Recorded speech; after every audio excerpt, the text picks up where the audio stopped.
What's up, cannabis community? Happy International Women's Day. I am super excited to be here, and I'm bringing you guys some content that's a little bit different from my normal. Now, this video has been kind of on the back of my mind for probably the last 2.5 years. I've been apprehensive to speak out. I've felt like if I just ignore what's being said, it will go away. And I feel like in light of it being International Women's Day, today is really the day that I want to speak out about my experiences being bullied by liberal women in weed for the perception that I'm a conservative. Now, for those of you that don't know my politics, you're gonna definitely wanna tune into this video. If you love me and you love me when I talk politics, you're gonna definitely watch this video. And if you hate me and you hate when I talk politics, let's be honest, you're probably already watching this video, and I hope you do.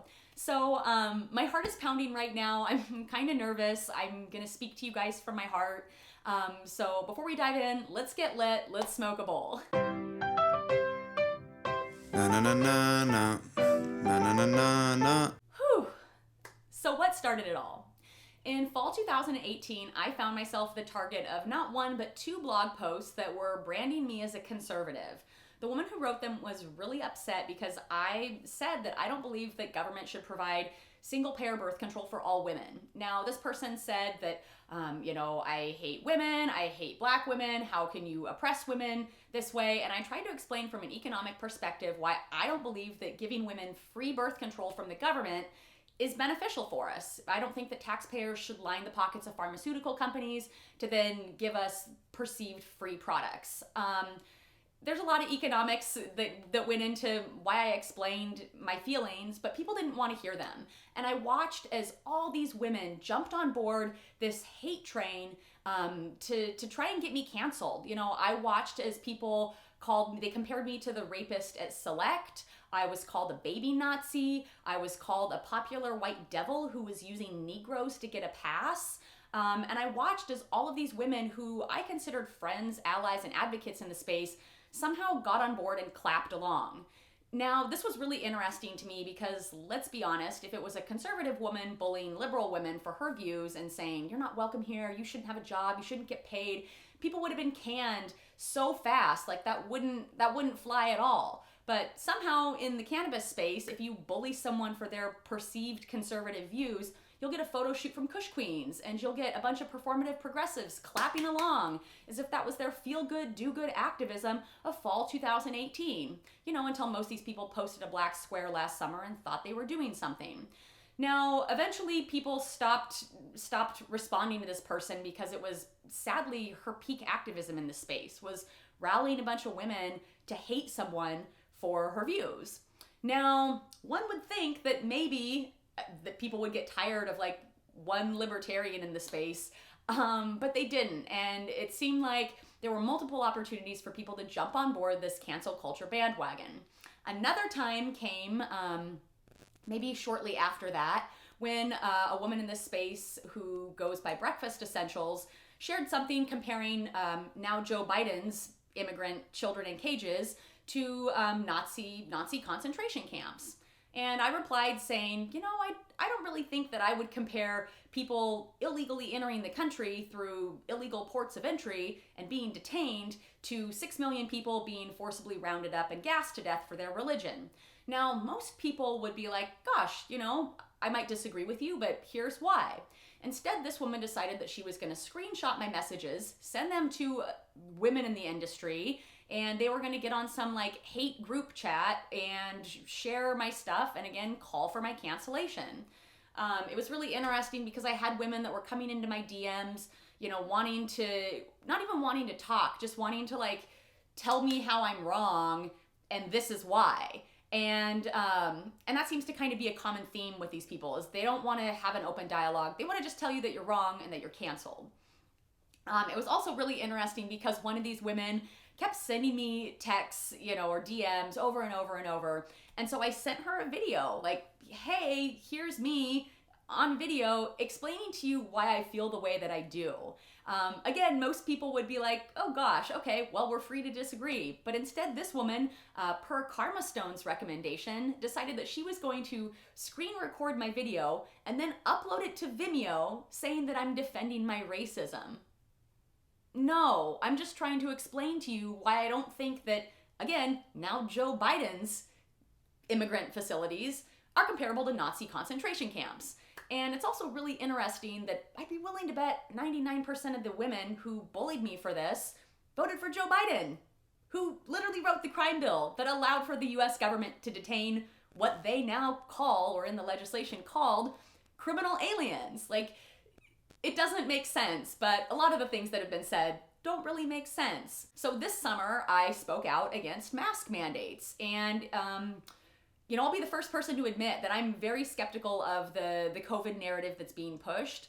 Science has shown that universal masking actually doesn't impact virus transmission.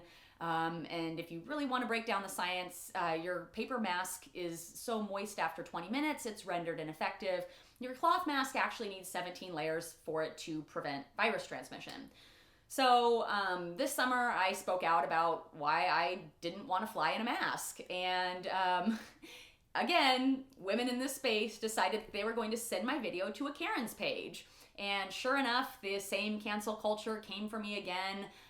People wishing death on me, people emailing my clients. I had my most liberal client canceled their contract.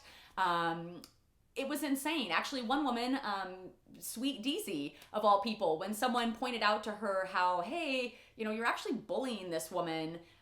Maybe have you thought about how that would affect her mental health? And she publicly commented back that I wouldn't kill myself because of bullying because I like the attention too much. Which is insane.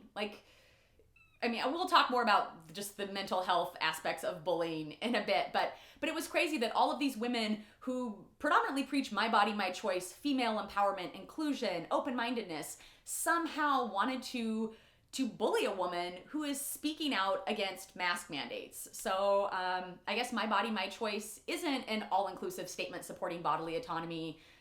It only pertains to abortion. Ironic. Another woman in this space, during the time this was all going down, I was doing a campaign for Wanna Brands.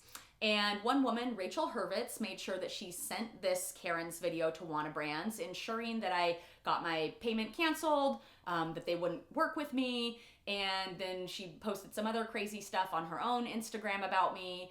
But I just thought it was really interesting that in the midst of a pandemic, people are going to go out of their way to try and not get someone paid for a project that they completed. And actually what happened is Wanna Brands, what they did to me was very similar to Amanda Ensign, the conservative beauty blogger who Sephora tried to not pay a few months ago. And basically what happened is Wanna Brands tried to say that it was Hello MD that was responsible for the campaign. Hello MD said that it was Wanna Brands that didn't pay me or didn't want to pay me. And so I did. I lost out on $1,000 because I spoke out against wearing a mask. And I did a campaign for a company who wanted me to talk about health and wellness. And apparently, your beliefs on masks don't count as health and wellness. So they didn't pay me. Now, pushing onward because your girl's not going to stop speaking up for what she believes in. A couple other things that were really, really interesting. My friend Ketty, who many of you guys know, I believe her Instagram handle is Immigrant Stoner Ketty Photography. She's a wonderful human being, and she had shared some photos of me that we shot maybe a couple years ago. Now, most people, if you don't like the model someone's sharing, you would just ignore it or keep scrolling. But a woman named Fall for V actually had the audacity to slide into Ketty's DMs, telling her that she shouldn't post me because of my political views. Then when Ketty basically told her to kick rocks, she then blasted Ketty on her story, telling people to go and cancel Ketty. And then she also actively messaged Ketty's clients, telling them to cancel her. Now, I'm not sure how else to explain this, but this is some peak capitalist privilege. How dare you, liberal woman in Canada, message an immigrant who came here from a communist country to pursue a better life? How dare you tell this woman that she doesn't have the freedom to post whoever she wants? How dare you try and prevent this woman from getting paid because you don't like the model that she's using? That's crazy. But again, that's literally been my life for the past 2 years. I wasn't really surprised to hear this, unfortunately. it just shows like that a lot of the people who are criticizing capitalism, freedom, the things that I'm preaching about, you have no idea what it's like to live in a country that doesn't have capitalism, that doesn't have freedom, that is oppressed. And that's demonstrated pretty much every time someone tries to cancel me or others for their political beliefs. A couple other things happened that were really interesting.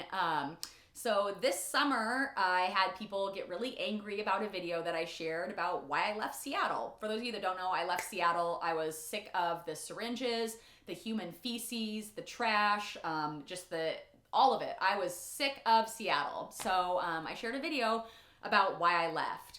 Now, some people got really mad and they said that it was like being insensitive because I was showing the reality of the homeless situation in Pioneer Square. People, again, went and emailed my clients saying that they should cancel me, that they shouldn't work for me. I had one cis white male in Bellevue message a former client of mine who has brown children, and he basically told her when she said that she wasn't going to cancel me because she respects different views, he told her that she shouldn't be privileged to like have the brown babies that she does.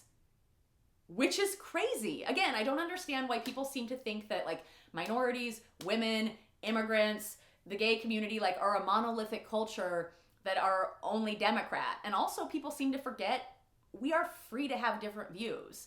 But nonetheless, these people slid into my clients' messages trying to get me canceled, saying all this kinds of crazy stuff. And it was really interesting because the only person who really did anything about it was Bethany at Falcana. Now, Bethany from Falcana is someone who I've known for almost 5 years. I've worked for her doing social media management. She has been a really wonderful friend of mine. So you can imagine my surprise when Bethany called me, because she does share similar political views, and she called to tell me that she had received these emails. Then she proceeded to tell me how these people are behaving like Nazis. I'm like, yeah, I could maybe agree with that. And then she told me why she is going to unfollow me from all social media because she's concerned about the same liberal cancel culture that has come for me potentially coming for her. And it's more important to her to have the perception of being politically neutral than speaking up for what she believes in or standing by her friends. Now, why I'm sharing this is because this is how it happens. If you've ever wondered how Mao was able to kill 30 million Chinese, how Stalin was able to kill 10 million Russians, or Hitler was able to kill 6 million Jews, I'm gonna let you in on a little secret. These dictators don't act alone. Not only do they act with people who share their atrocious, horrible views, but there's a lot of people that turn a blind eye and let things happen because they're more concerned about their business, their income, their public image, or just wanting to be left alone. So instead, people will turn blind eyes to what they believe in. They'll stay silent when their friends are being canceled because they're more concerned about their own image. And that's exactly what this was. I mean, it's bad enough to have people bully you for your politics, but it's a whole different ballgame when you see people who share your views cave to the cancel culture. It's really, I mean, I hate to say it's cowardly, but it really is. And it just made me really feel the importance of always speaking up for what I believe in, and also speaking up for people who I don't necessarily agree with, but I respect their freedom to say what they believe. So that's kind of where I'm at now.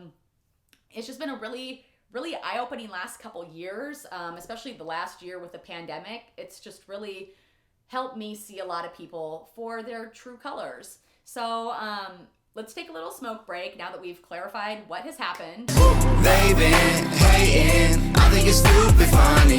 Haters. Whew. All right. Well, now that I've shared with you guys some of the stuff that's been said, we're going to do a little history lesson so I can then explain to you guys why I believe what I do and just history. And when people don't know history, it tends to repeat itself. So let's start out before we dive down the history 101. Let's do a little economics. So in economies, in politics, there are two main types of economies, two types of ways that government will set things up. The first is you have a centralized planned economy, and then you have a decentralized free market economy. In a centrally planned economy, it's government. It's government telling you your taxes, your minimum wage.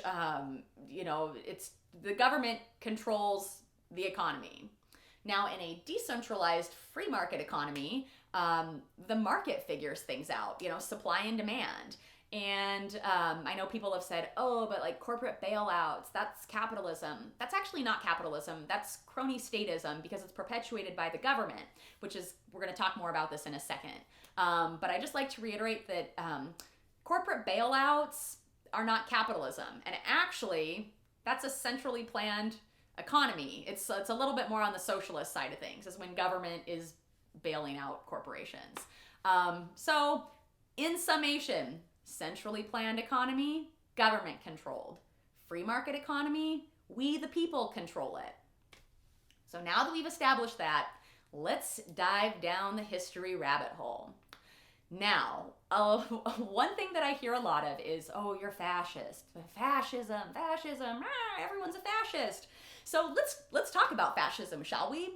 Mussolini was the godfather of fascism. Now, before being a fascist, before starting fascism or his fascist ideology, Mussolini was a devout socialist. For those of you that don't know, socialism supports a highly centralized economy. Socialism is where the government controls basically pretty much everything. People think it's free stuff. No, it's government giving you stuff that they've purchased and mismanaged with your own tax dollars. So anyways, Mussolini, godfather of fascism, devout socialist, hated the church, wanted to make people dependent on the state. Let's take a little tea time break, shall we? Yum. Okay, so Mussolini basically wanted to make people dependent on the state. Now, what made Mussolini's socialist ideology suddenly fascist is he discovered that if he was able to tap into his country's appeal to populism and nationalism, that's what made fascism. But from an economic standpoint, Mussolini still believed in a highly centralized economy. He wanted his people dependent on the state. Now, next up, the Nazi Party. People are like, oh, Nazis. Anyone that disagrees with me is a Nazi. Conservatives are Nazis. The National Socialist German Workers' Party. Those were the Nazis. Believe it or not, the Nazis were actually socialists. And again, they believed in a highly centralized economy. They wanted to make people dependent on the state. And it wasn't until Hitler jumped on board and was gung-ho with eugenics that then people were like, ooh, I don't know about this. It's also important to note, I had one friend who tried to tell me that, well, Hitler wasn't a socialist because he eventually killed socialists. Yes, that's usually how it works. The same people who call for authoritarian regimes, the same people who call for oppression towards others, they eventually realize, usually when it's too late, that they're going to get oppressed too. And usually by that point, it's resulted in death, poverty, a destruction of the economy, and then people are like, oh wait, what did I advocate for? So let me just reiterate that one more time. The Nazis were socialists. And also, if you want to look at history, it was the 1918 pandemic, and then the New York Fed did a report. It came out this summer. I'll share it I'll link to it. But basically, they found out that the counties that had higher deaths from the 1918 flu were more likely to vote for Hitler's Nazi Party.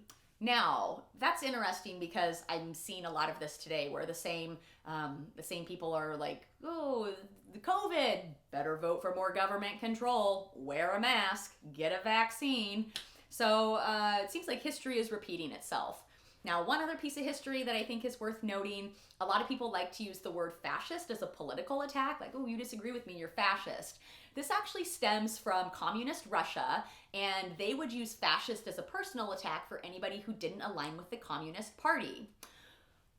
So, I mean, I guess people want to call me a fascist. I'm not, but I'm also not a communist either. So, One other thing that's worth noting, especially when it pertains to fascism, is it was actually less than 100 years ago that the United States had actual concentration camps on US soil. And it was Woodrow Wilson, a Democrat, who allowed the United States government to detain Japanese Americans under the guise of safety. Now remember, government will promise you a lot of things under the guise of safety, and it usually results in a loss of freedom, oppression of others, and a bunch of other awful things that people don't usually realize until after the fact. I guess that's our stone history lesson.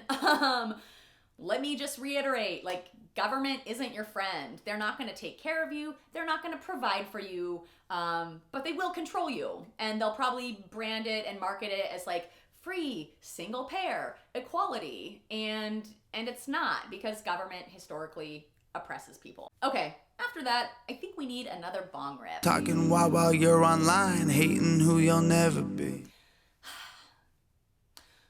All right, so now that I've clarified what has been said about me, and I've also clarified historically why I don't align with the left, I'm gonna explain to you guys what exactly I do believe. I subscribe to something called the non-aggression principle. It's basically the motto, don't hurt people and don't take their stuff. I believe that all human interaction should be as voluntary as possible because government only exists through the use of force. I mean, think about it. If you don't pay taxes to government, you go to jail. Whether you agree with their decades-long war, their printing of trillions of debt, the police state, the drug war, if you don't pay taxes to government to participate in this system, you go to jail. And so again, like, all human interaction should be voluntary. And people have said, oh, but like, if you just pay more in taxes, give more to government, they'll take care of it.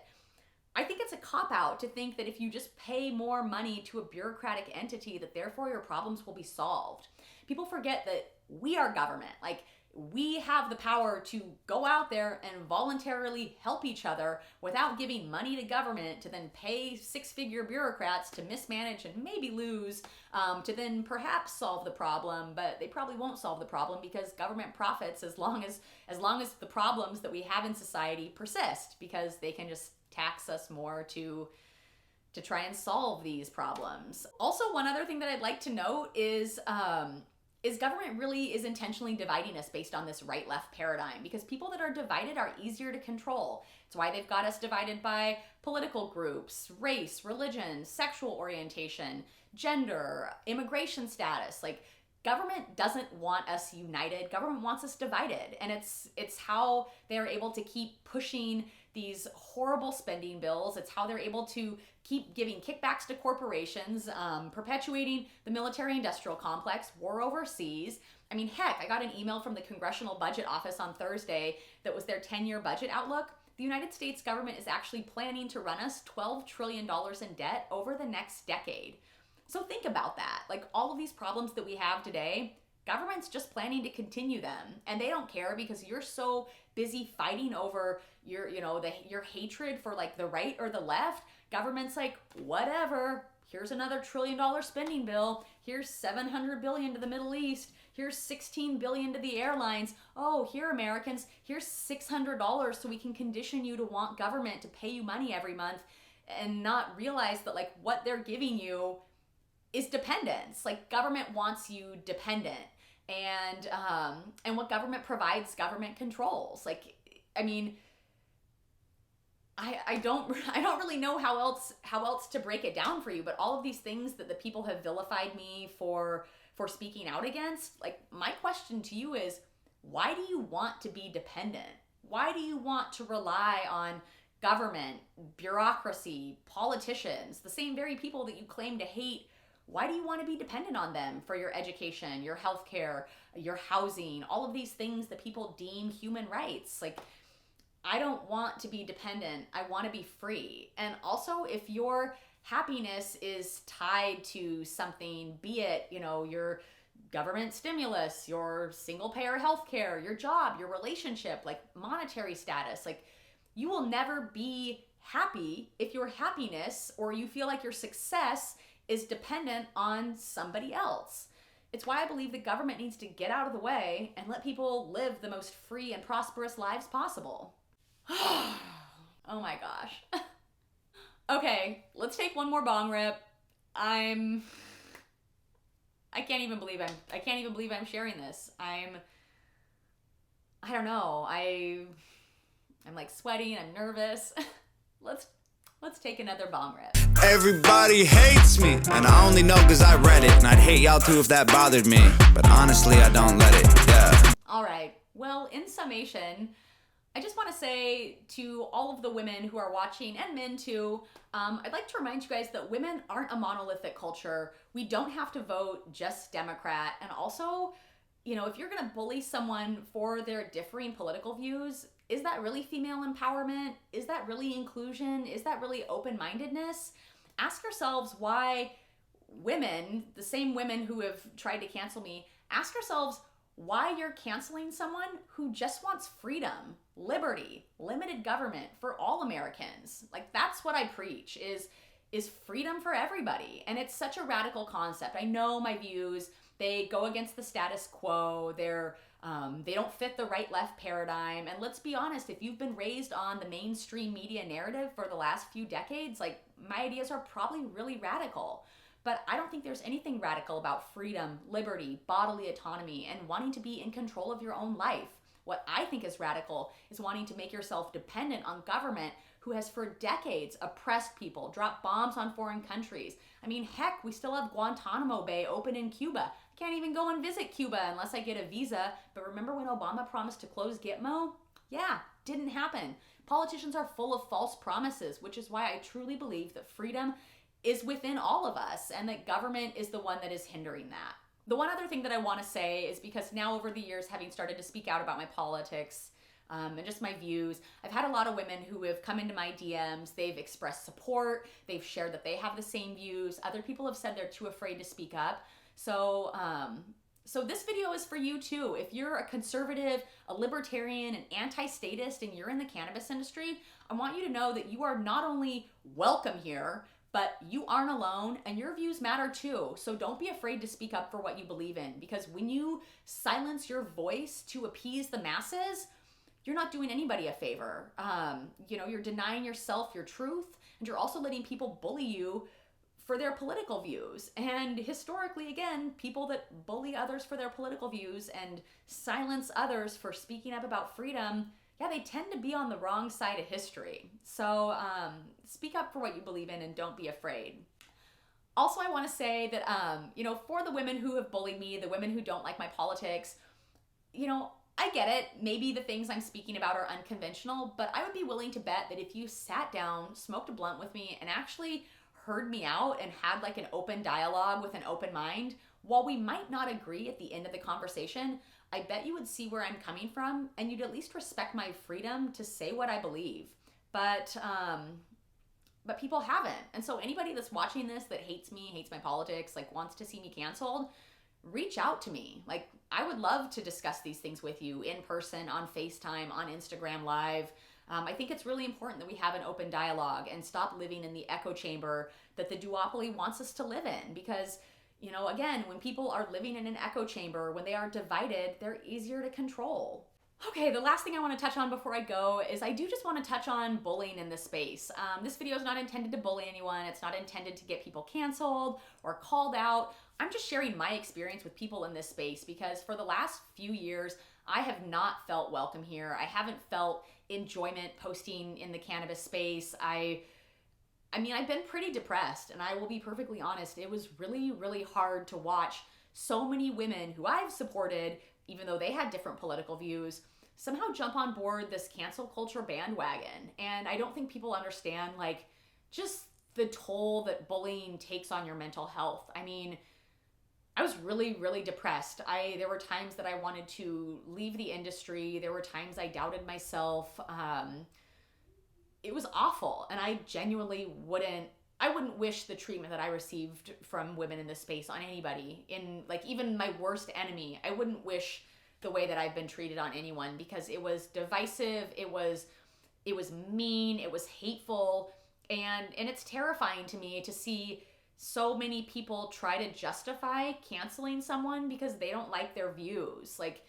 I know, once again, through history, when you're bullying someone, you're trying to silence views, it never ends well. And that's just, I don't know, I guess I would just ask all of the people who have participated in political bullying of others, trying to cancel others, like, what if the script was flipped? You know, how would you feel? And I guarantee these same women wouldn't feel good. And I wouldn't want you to feel what I felt, because it was truly awful. It was a really awful, dark time in my life. And still I feel like I'm like kind of just coming out of that fog, that unhappiness. And it's taken me a while to enjoy even creating content in the space again.